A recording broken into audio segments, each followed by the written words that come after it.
Welcome back to my channel, Jehovah or Yahweh, which is the true name of God. In today's video, we're going to discover the original name of God, find out why it was changed, and learn how to pronounce it correctly. Before we begin, let me ask you this question. Do you know the name of Jesus Christ in Hebrew? If your answer is yes, please write it in the comments section below. If your answer is no, don't worry, it's not a trick question. The name of Jesus in Hebrew is actually YHWH, because the letter J is not found in the original Hebrew text. Instead, the name was spelled with the letters Yud, He, Shin, and Aleph, or Yesha in Hebrew. These four letters are pronounced Yod, He, Shin, Aleph, or Yeshua. In the same way, Christians who want to know the true name of God must examine the original Hebrew text. But before we do that, let's consider the name Yahweh. Yahweh is derived from the Tetragrammaton, or the four Hebrew letters Yod, He, Wah, He, YHWH. This name, along with its pronunciation, Yahweh, can be found in the book of Exodus, chapter 3 verse 14. When Moses asked God, "What shall I say to the children of Israel, if they ask me what my name is?" God answered him saying, "Thus shall you say to the children of Israel, Yahweh has sent me to you." Now, when reading the Torah, observant Jews do not pronounce the full name of God for fear of mispronouncing it, and so instead they use it Ne, meaning my Lord, or Elohim, meaning God. So while Yahweh may sound like the correct pronunciation of God's name, many Jewish people would disagree. This is because there are two main reasons why they believe that Yahweh is an incorrect pronunciation. Number 1, the vowels. There is no evidence to suggest that the name of God had any vowels attached to it. And number 2, the pronunciation of the Tetragrammaton, Yod, He, Wah, He, is Yahweh, not Yahweh. So if Yahweh is not the correct pronunciation, then what is? To answer this question, let's go back to the original text in Exodus 3:14 again. This time we'll break down the Hebrew letters to see how they're pronounced. The first letter is Yud, or Y in English. This is a very strong letter, representing the no. 10 in the Hebrew counting system. Yud also has a numerical value of 10 and represents strength, completion, and leadership.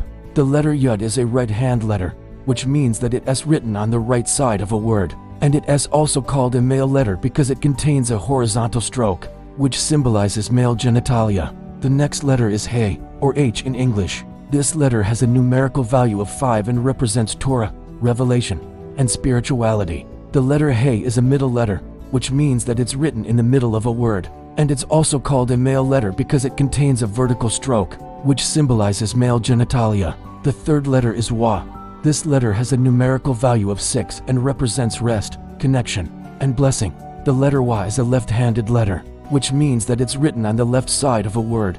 And it's also called a female letter because it doesn't contain any straight lines, symbolizing female genitalia. The last letter is He, or H in English. This is the same He as the second letter of the name, and it also has a numerical value of 5. When we put these pronunciations together, we get Yahweh, not Yahweh.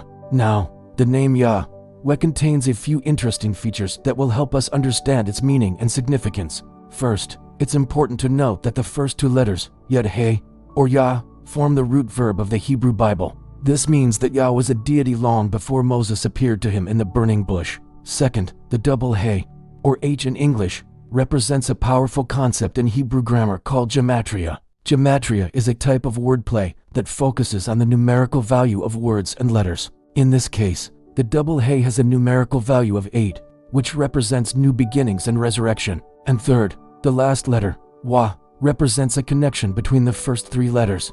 This is because in Hebrew grammar, when a Wah is found between two sets of 3 letters, it acts as a connector.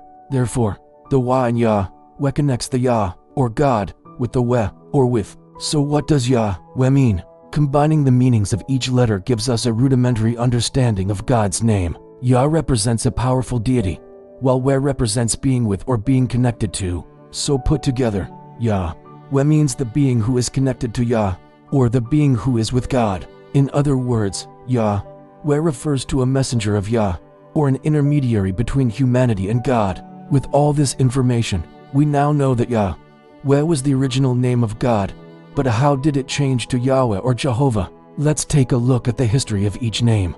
The name Yahweh entered the English language through the Septuagint, or the Greek translation of the Hebrew Bible. The translators of the Septuagint were unable to pronounce the Hebrew name YHWH, and so they transliterated it into Greek using the letters Yahweh, which eventually led to the name Yahweh. Similarly, when the Septuagint was translated into Latin, the translators kept the name Yahweh. However, they also added a U to the name for phonetic reasons. This is where we got the name Jehovah. Eventually, this name made its way into English and replaced the name Yahweh. So which name should Christians use when referring to God, Yahweh or Jehovah? Let's compare them side by side. Yahweh lacks vowels and is based on a mistranslation of the Greek Septuagint. On the other hand, Jehovah includes vowels and is more phonetically pleasing to the English ear.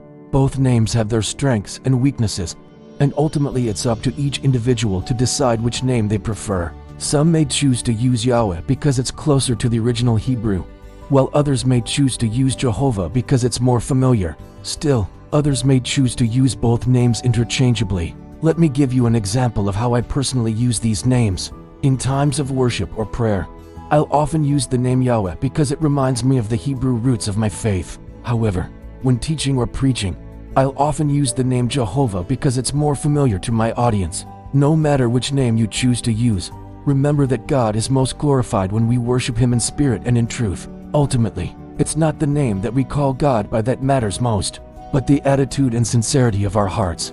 As we come to the end of this video, I want to encourage you to study the Hebrew background of your faith. You may be surprised at what you discover. Also, please let me know in the comments section below which name you plan to use from now on. Thanks for watching, and until next time, Shalom.